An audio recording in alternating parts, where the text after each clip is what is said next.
Boa noite, queridos. Boa noite, meus irmãos.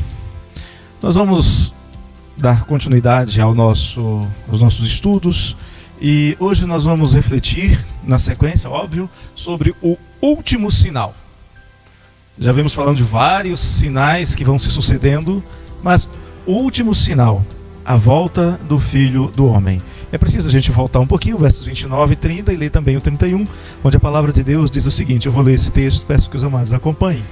Logo em seguida à tribulação daqueles dias, o sol escurecerá, a lua não dará a sua claridade, as estrelas cairão do firmamento e os poderes dos céus serão abalados. Então aparecerá no céu o sinal do Filho do Homem. Todos os povos da terra se lamentarão e verão o Filho do Homem vindo sobre as nuvens do céu, com poder e muita glória.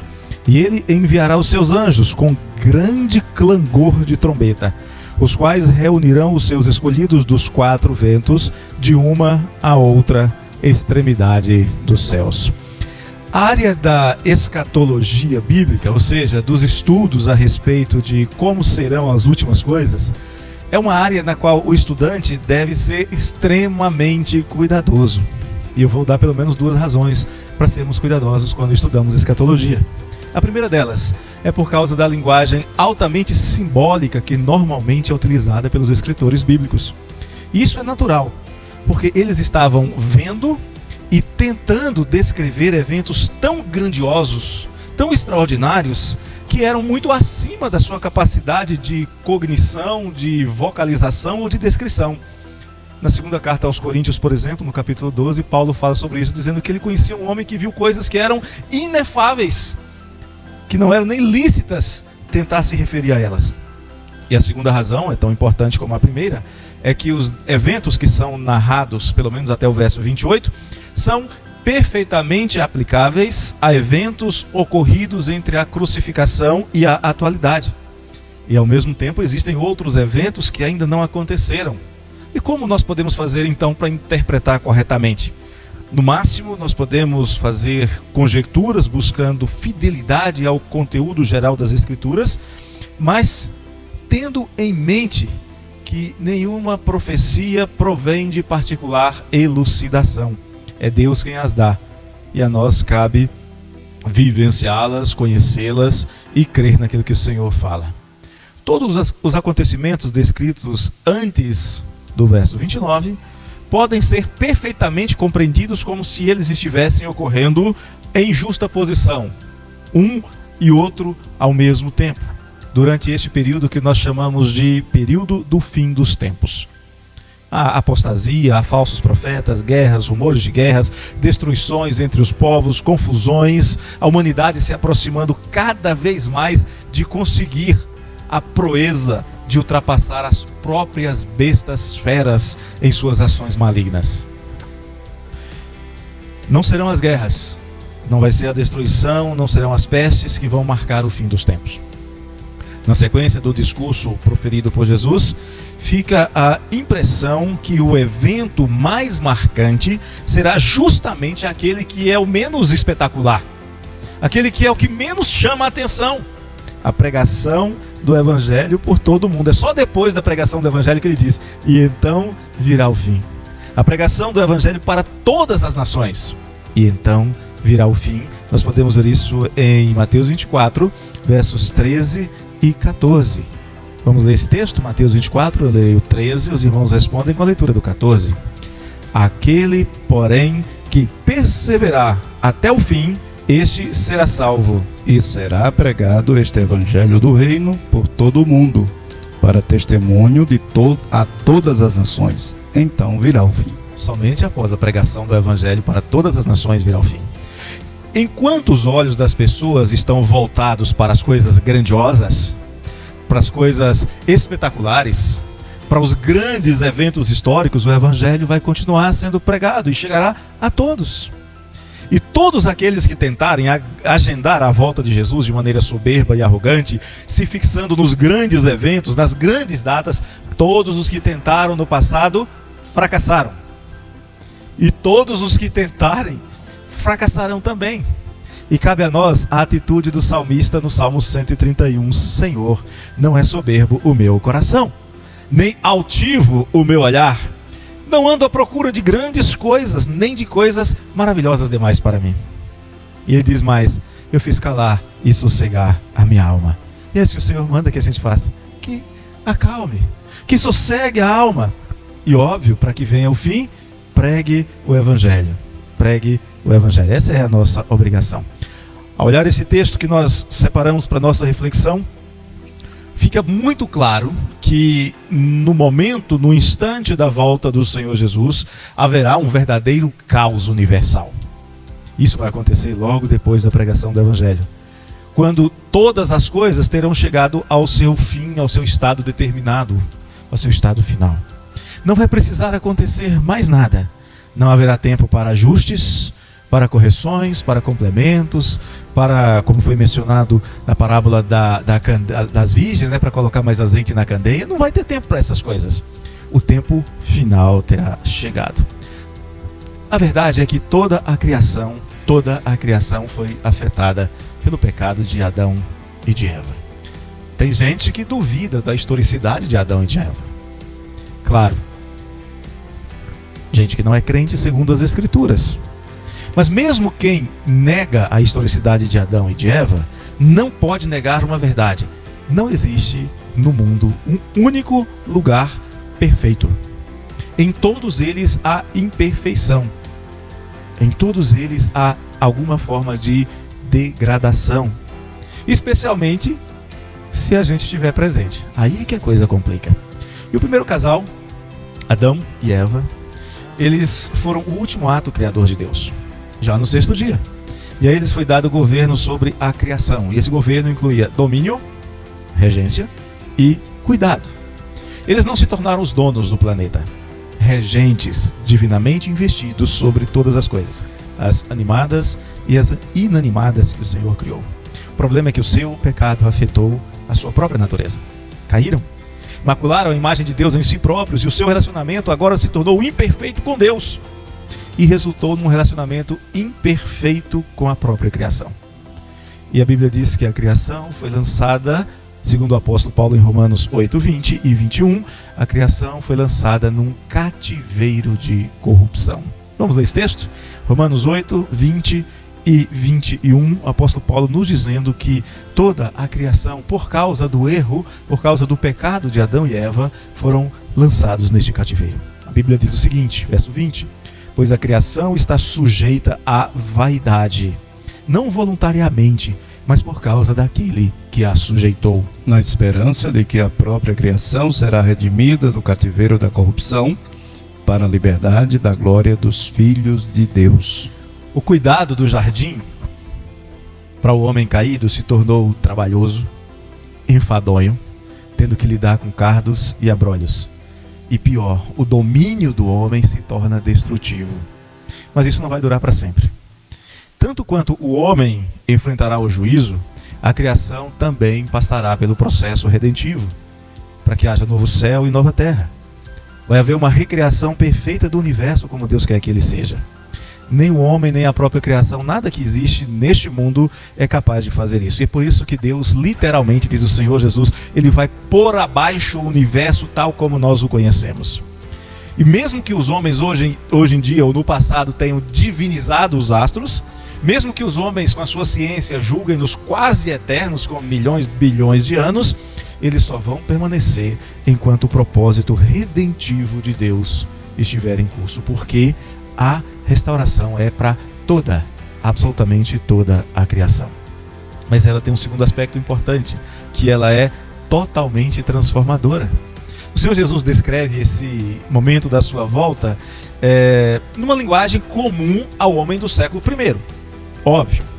É por isso que, para o homem do século I, a gente vai ver falando da Terra como centro do universo, acima da Terra o firmamento do céu, as estrelas, os astros fixos, um arco nos céus, a abóbada celeste nas descrições da época sustentadas por pilares, por isso se abalam os fundamentos, e essa imagem é a imagem do século I. Deus poderia descrever de forma científica lá no século I o universo? Poderia. mas ele preferiu se adequar à capacidade humana do entendimento daquela época. Mas, mesmo naquela época, ou antes disso, até ele já dava algumas pistas de que ele sabe que a Terra não é como a descrição aparece aqui do ponto de vista do homem. Em Isaías, por exemplo, 40:22, é dito assim, que o Senhor é o que está assentado sobre a redondeza da terra, cujos moradores são como gafanhotos, é Ele quem estende os céus como cortina e os desenrola como tenda para neles habitar. Em Jó 37 ele trata do mesmo assunto, falando da redondeza da terra. Mas Mateus vai registrar em uma linguagem precisa e descritiva, sem pretender agradar aos cientistas do século XXI, aquilo que ele vai dizer que o que foi estabelecido em Gênesis não vai ter mais condições de ser mantido. Aquela criação, essa criação que nós conhecemos, ela não vai ser mantida. Ela se gastou. Quando chegar o último dia, vai chegar o tempo do seu apodrecimento. O tempo da sua validade vai ter sido consumado e ela vai precisar ser transformada. Mas a verdade permanece. Todo o nosso mundo, como as pessoas que vivem nele, tudo que nós conhecemos chegará ao término e haverá uma nova condição criada por Deus pela segunda vez. O reino de Deus, o reino que está para ser instaurado em plenitude, ele é perfeito. E o pecado e suas consequências não estarão presentes nesse reino. O homem, nós, precisamos ser regenerados. O universo caído precisa ser recriado. O homem redimido vai habitar no universo recriado e plenamente submisso ao governo de Deus. E ambos estarão perfeitamente preparados para que o pecado nunca mais se faça presente. A expressão bíblica é de que o mundo não vai mais jazer no maligno. E tudo aquilo que os homens hoje julgam estáveis, tudo aquilo pelo qual o homem se afadiga diariamente, coisas em proveito das quais o homem se esquece de amar a Deus e ao próximo, tudo isso vai ser abalado. Casa, carro, apartamentos, joias, tesouros, tudo isso será, literalmente, a palavra bíblica é sacudido até virar pó no chão. O que era visto como fonte de segurança, como fonte de felicidade, vai se tornar inútil e desprezível. E aí surge a pergunta: qual será o grande sinal da volta de Jesus? Se não serão guerras, se não serão terremotos, se não é o esfriamento do amor de muitos, se não são falsos cristos e falsos profetas, se não é apostasia na igreja, qual é o grande sinal? Qual será o tão aguardado grande sinal da volta do Filho do Homem? A verdade é que haverá muitos e pequenos sinais. Mas como será a entrada no mundo do grande e terrível dia do Senhor? Primeiro a gente precisa entender o seguinte: não foi Mateus quem inventou isso. E mesmo que o Senhor Jesus tenha falado sobre isso, não foi a primeira vez que a Bíblia tratou desse assunto. Por exemplo, em Joel 2, verso 31 diz que o sol se converterá em trevas e a lua em sangue, antes que venha o grande e terrível dia do Senhor. Nesse dia acontecerá o maior dos julgamentos do universo. Aliás, o julgamento será sobre todo o universo. Ageu, no capítulo 2, versos 6 e 7. Ageu, capítulo 2, versos 6 e 7, vamos fazer esta leitura. A palavra de Deus nos fala desse grande julgamento que vai acontecer. O Senhor diz o seguinte: pois assim diz o Senhor dos exércitos: ainda uma vez, dentro em pouco, farei abalar o céu, a terra, o mar e a terra seca. Farei abalar todas as nações, e as coisas preciosas de todas as nações virão, e encherei de glória esta casa, diz o Senhor dos exércitos. Nesse grande dia, nós vamos ter duas coisas acontecendo ao mesmo tempo: a redenção plena, ou a glorificação dos eleitos de Deus, e a retribuição para os ímpios, ao mesmo tempo, de maneira plena e abrangente.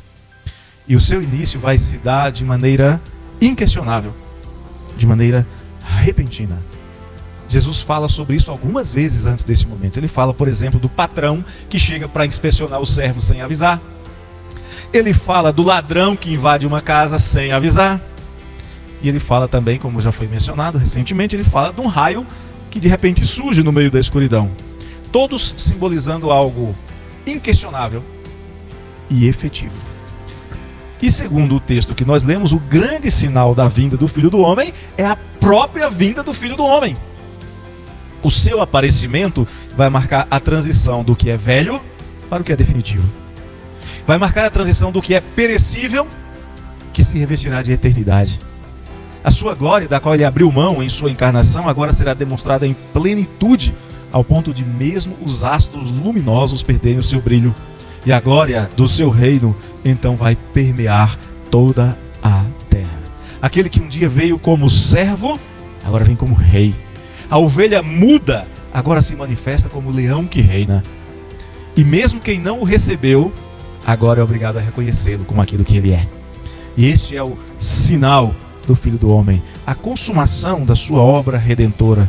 O último que foi comprado na cruz foi salvo, e o juiz de toda a terra julgará os povos com justiça e com equidade.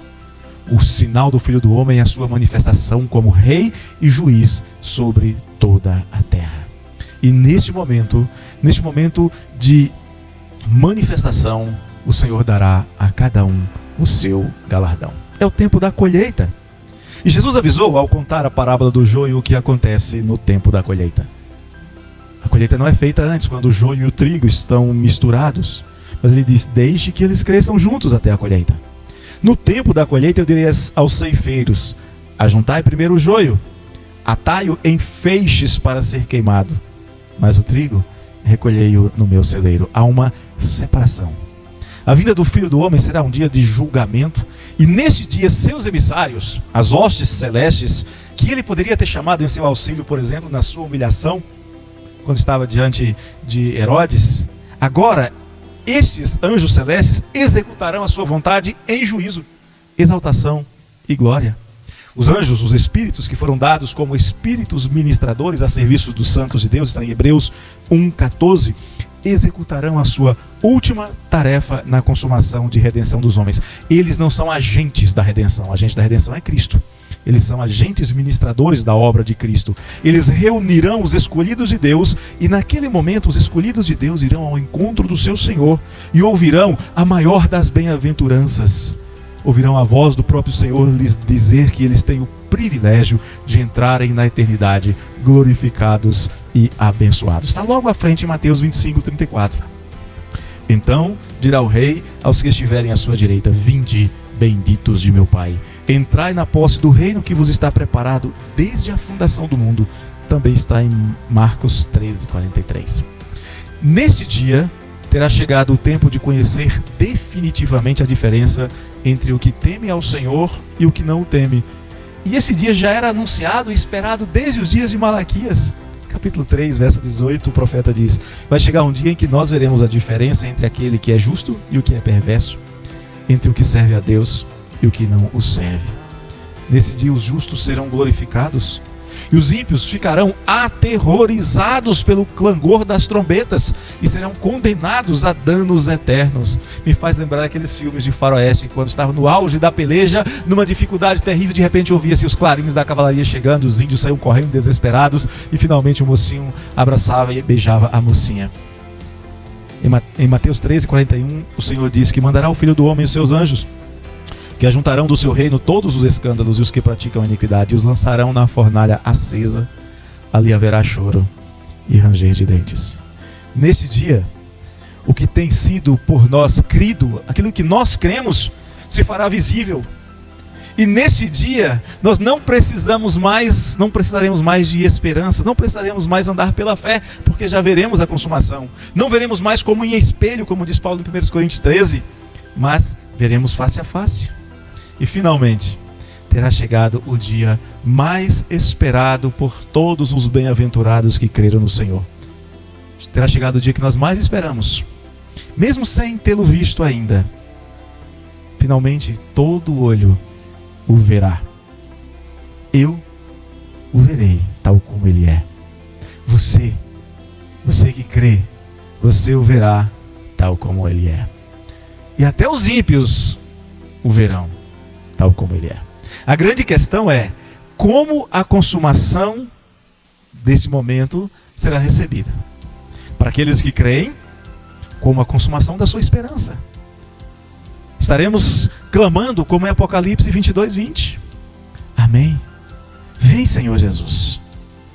Mas muitos estarão, como já foi lido mais cedo, muitos estarão de acordo com a descrição de Apocalipse 6, 15 e 16.